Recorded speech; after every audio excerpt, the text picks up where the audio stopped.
राजगिरी कहाँ हो? हेलो सतीशवन। हाँ जी, थानापति राम कुमार गिरी जी महाराज, आप सेक्टर 14 में कहाँ पहुँच गए? तो मेला अधिकारी से साइन कराने थे ना उस पे, तो करा कि नहीं करा अभी तक? गले में रुद्राक्ष माला, जटाजूट, भगवा पहनावा और हाथ में वॉकी टॉकी। ये नजारा है दिव्य भव्य डिजिटल महाकुंभ का, जहां कुंभ में आए साधु संत भी हाईटेक हो गए हैं। संगम नगरी प्रयागराज में लगने वाले महाकुंभ में साधु संतों का आना शुरू हो गया है। तरह तरह की वेशभूषा में संत यहाँ नजर आ रहे हैं। कोई ढेर सारे सोने चांदी से लदा है तो कोई तन पर भस्म रमाए है। लेकिन इस बीच हमें मिले ऐसे साधु जो वॉकी टॉकी से एक दूसरे को कमांड दे रहे हैं। आज के डिजिटल युग में साधु संत भी हाईटेक हो गए हैं। प्रयागराज के निरंजनी अखाड़े में अखिल भारतीय अखाड़ा परिषद के अध्यक्ष महंत रविंद्र पुरी ने अपने कई संतों को वॉकी टॉकी दे दिए हैं, जिससे अपनी बात को वो अपने लोगों से कह सकते हैं या उनकी बातों को सुन सकते हैं। उनके मुताबिक ये महाकुंभ डिजिटल महाकुंभ भी है, इसलिए साधु संत आधुनिकता से जुड़ रहे हैं। देखो, हाईटेक ये कहते हैं ना कि जरूरत ही आविष्कार की जननी है।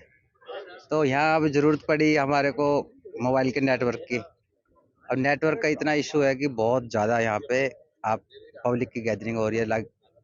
40 करोड़ से ज़्यादा आदमी आने वाले हैं, तो उसमें मोबाइल नेटवर्क इशू आता है, तो हमारे को ये वॉकी टॉकी यूज़ करने पड़ रहे हैं। और इसका बहुत अच्छा हमारे को रिस्पॉन्स आ रहा है कि हम अपने यहाँ बैठे बैठे 10 किलोमीटर की रेंज में पूरा कुंभ मेले क्षेत्र में, जहाँ पे हमारे को अपने थानापति से बात करनी है, जहाँ काम करने वालों से बात करनी है, सबसे हम यही बैठे बैठे संपर्क कर पा रहे हैं। सुविधा हो गई है। हाँ जी, बहुत ज़्यादा सुविधा हो गई है।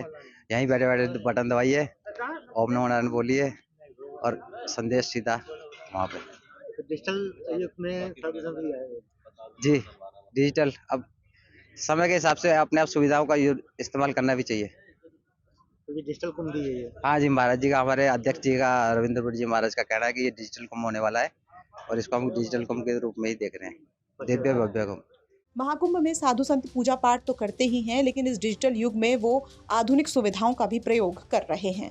दरअसल महाकुंभ में मोबाइल से बात करना अक्सर मुश्किल हो जाता है। कभी नेटवर्क की दिक्कत होती है तो कभी कोई और समस्या। इस वजह से ये वॉकी टॉकी इन्हें एक दूसरे से जोड़े रखता है और जरूरत पड़ने पर ये मेला क्षेत्र में अपने कर्मचारियों को कमांड भी दे सकते हैं और उनसे बात कर सकते हैं। प्रयागराज से पंकज श्रीवास्तव की रिपोर्ट, यूपी तक।